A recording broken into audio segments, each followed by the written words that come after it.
Tá começando mais um vídeo, sejam muito bem-vindos aqui ao canal Luz Câmera CK.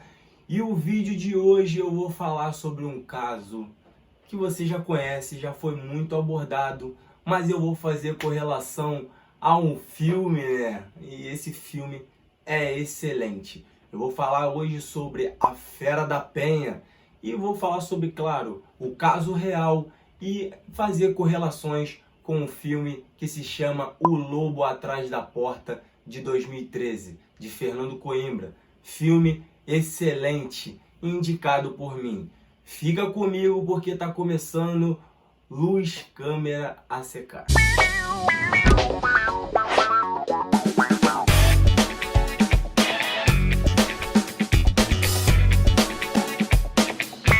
Antes de começar esse vídeo, não esquece, eu só peço isso para você, de dar aquele like, se inscreve no canal e aperta o sininho das notificações para chegar os vídeos novos para você. Não esquece também que lá no meu Instagram, segue lá, porque eu sempre posto as novidades quando eu estou colocando no YouTube para você. E lá na bio eu coloco o link do vídeo novo, beleza? Combinado? Então chega de assunto, vamos pro vídeo porque é o que interessa. Hoje é Fera da Penha.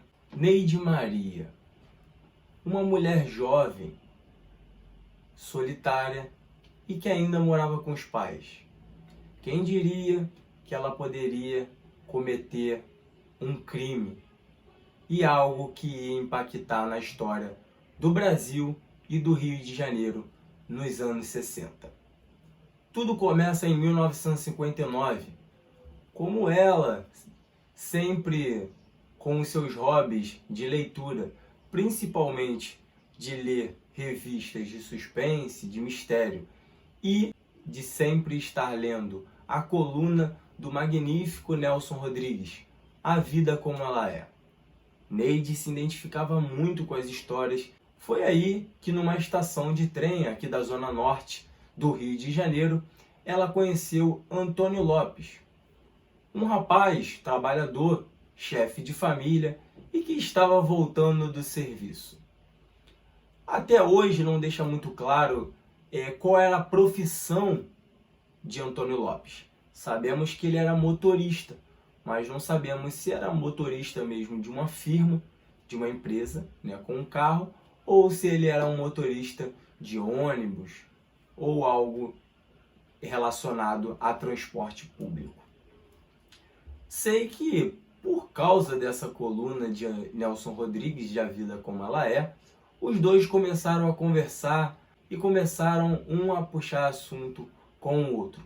Antônio Lopes se interessou pela menina, achava ela muito bonita e, usando o artifício, né, da coluna escrita por Nelson Rodrigues naquele dia, ele começou a puxar o assunto e a tentar conhecer melhor Neide Maria. O engraçado dessa história, e que retrata na obra que eu vou falar hoje, é que a conversa deles começa como se aquilo ali nunca fosse possível ser feito por alguém, né? Mas todo mundo confirma que foi dessa forma, que Antônio Lopes, chegou já dizendo que queria conhecer muito Neide Maria. E os dois acabaram estreitando relações. Foram saindo alguns dias, foram passeando nos outros dias, até que Antônio Lopes levou Neide Maria para a casa de um amigo seu, que estava viajando e sempre deixava a chave com ele. Eles começaram a ter relações sexuais e Neide Maria era a amante de Antônio Lopes. O grande caso dessa história, com certeza, é esse, pois Antônio Lopes era casado com Nilza e tinha duas filhas. Uma das filhas se chamava Tânia e ela vai ser o personagem central dessa história. A Taninha, que com certeza você conhece e já viu em diversos vídeos por aí. Inclusive nessa obra que eu vou falar hoje. Neide Maria começou a tentar entender mais a história de Antônio Lopes, que não gostava de se abrir e não gostava de contar da sua vida pessoal para ela. Neide toda hora cismava e queria que Antônio a assumisse como uma namorada. Ele sempre desviava e tentava não assumir a jovem. Com isso, ela começou a tentar investigar a vida de Antônio e tentar entender o porquê ele não assumia Neide para todos. Foi aí que Neide descobriu que ele era casado com Nilza, e que tinha 2 filhas.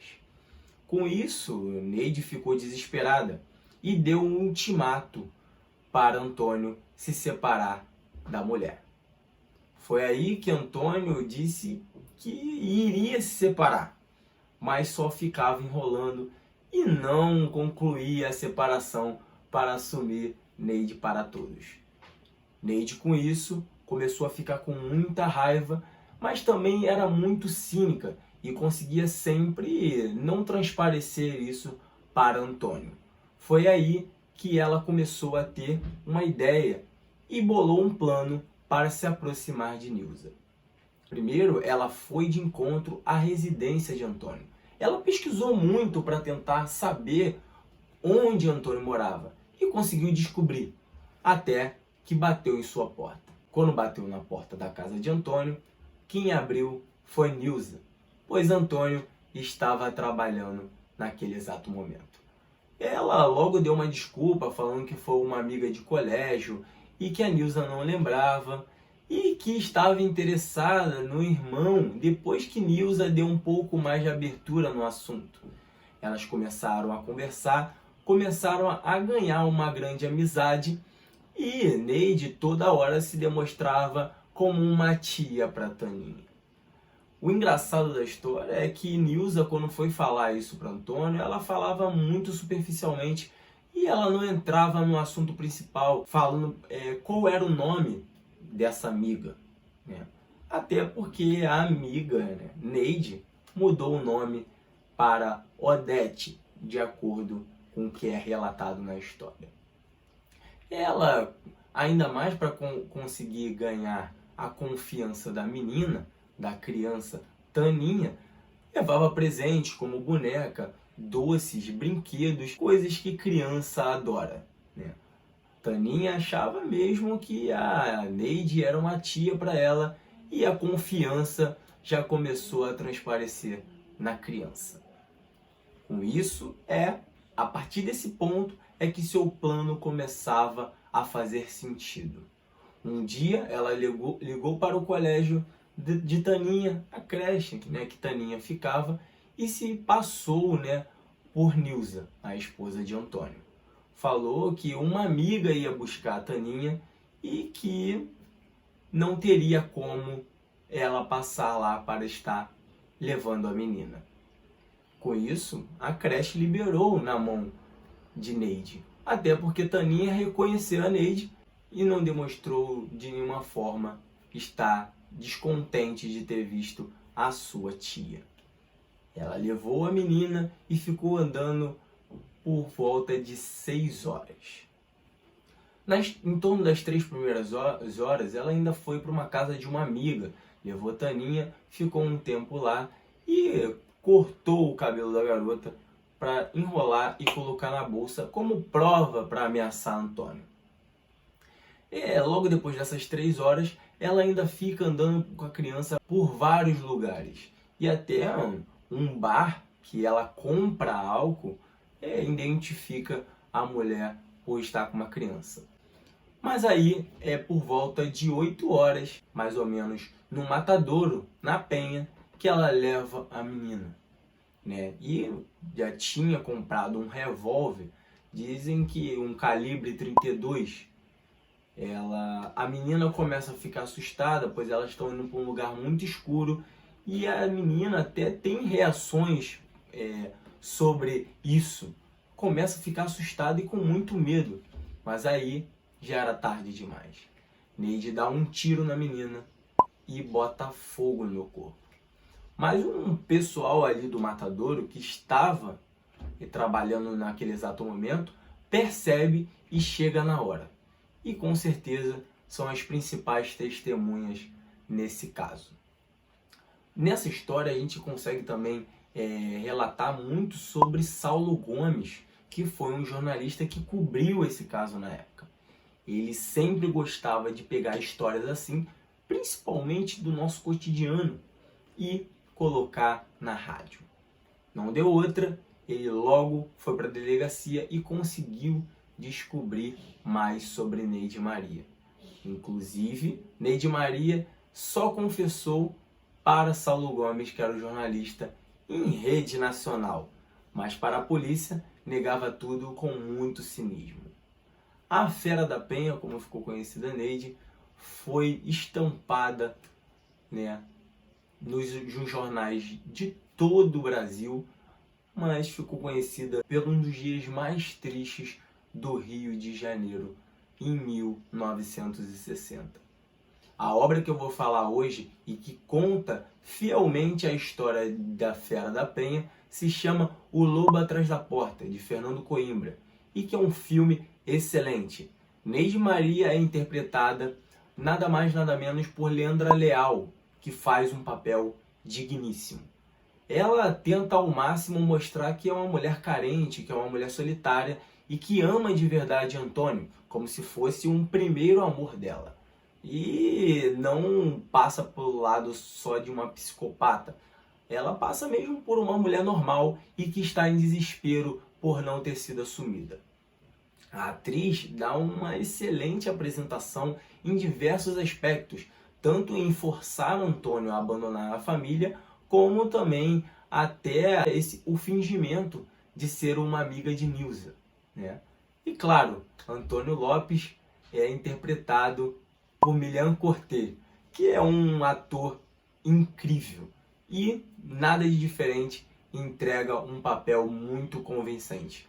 Até Antônio, que na história real mesmo não tem tanto poder assim, não participa ativamente nessas decisões, ele só é um homem que não quer que a família saiba, principalmente que sua esposa Nilza saiba que ele mantém um caso extraconjugal.